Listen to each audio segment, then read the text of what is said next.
Segundo a Organização dos Estados Americanos, o Brasil ocupa o primeiro lugar num triste ranking, o de pessoas traficadas no continente americano. Por aqui são 241 rotas de tráfico. E para lembrar da gravidade deste crime, a campanha da Fraternidade deste ano, que termina no próximo domingo, tem o tema O Tráfico de Pessoas.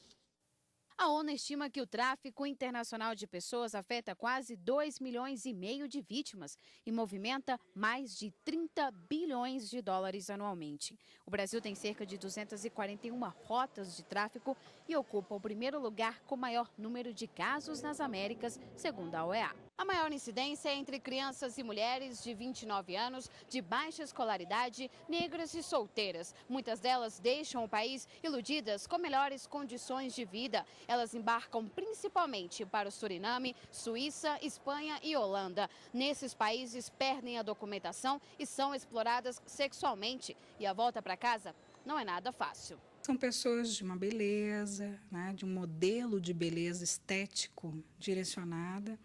Nós temos também, normalmente as vítimas são virgens, a que são mais desejadas, porque elas são leiloadas e são leilões que alcançam às vezes até $1 milhão na Europa, principalmente na Turquia, principalmente nos países árabes. Então elas são destinadas para haréns, para essas estruturas perversas que nós temos.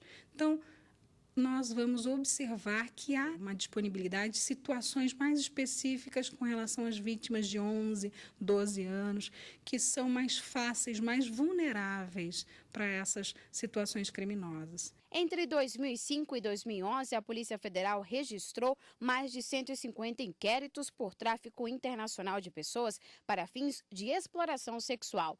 O CNJ aponta que, no mesmo período, 91 processos foram distribuídos e 381 suspeitos de aliciadores foram investigados.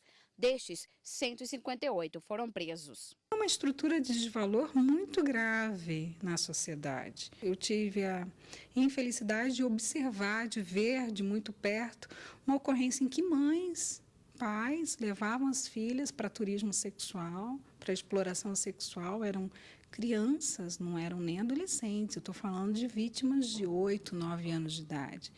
E essas pessoas, elas mantinham relação sexual com esses turistas e recebiam dinheiro para isso. E esse dinheiro sustentava a família. Nós precisamos, sim, de novas estruturas investigativas, nós precisamos, sim, de uma destinação mais voltada para essas decorrências e destinação tanto de tecnologia da informação, de pessoas mais capacitadas e voltadas para esse tipo de ambiência, para esse tipo de situação de investigação.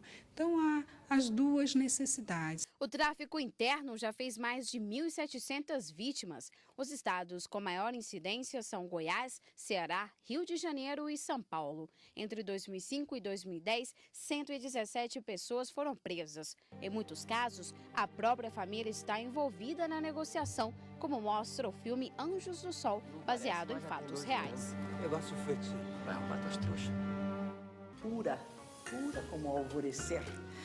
É o encanto para todas as noites. Ela vale 1.500. 2.500. Para tentar combater e punir esse crime, o Brasil é signatário de tratados internacionais sobre o tráfico de pessoas. A legislação penal também foi alterada para punir os aliciadores. Uma alteração no Código Penal que passou a prever especificamente o crime de tráfico internacional, né, de pessoas, e também um tráfico interno de pessoas. Passou a prever essas duas situações com penas que vão de 3 a 8 anos no caso do tráfico internacional e 2 a 6 anos no caso do tráfico interno. A grande dificuldade para tentar se prevenir e reprimir o tráfico são as denúncias. A autoridade brasileira não consegue tomar conhecimento de que há essa situação de tráfico. A segunda dificuldade é talvez a novidade do tipo penal. Por ser um crime relativamente recente na legislação, comparativamente a outros, então há ainda uma certa dificuldade de se fazer a investigação do crime de tráfico. Né? Se chegar àquelas pessoas que estão praticando o tráfico, entender os mecanismos de prática do tráfico e, sobretudo, também estabelecer uma coordenação entre os países que enviam pessoas em situação de tráfico e aqueles que recebem. Vamos falar agora de audiência pública no Jornal da Justiça.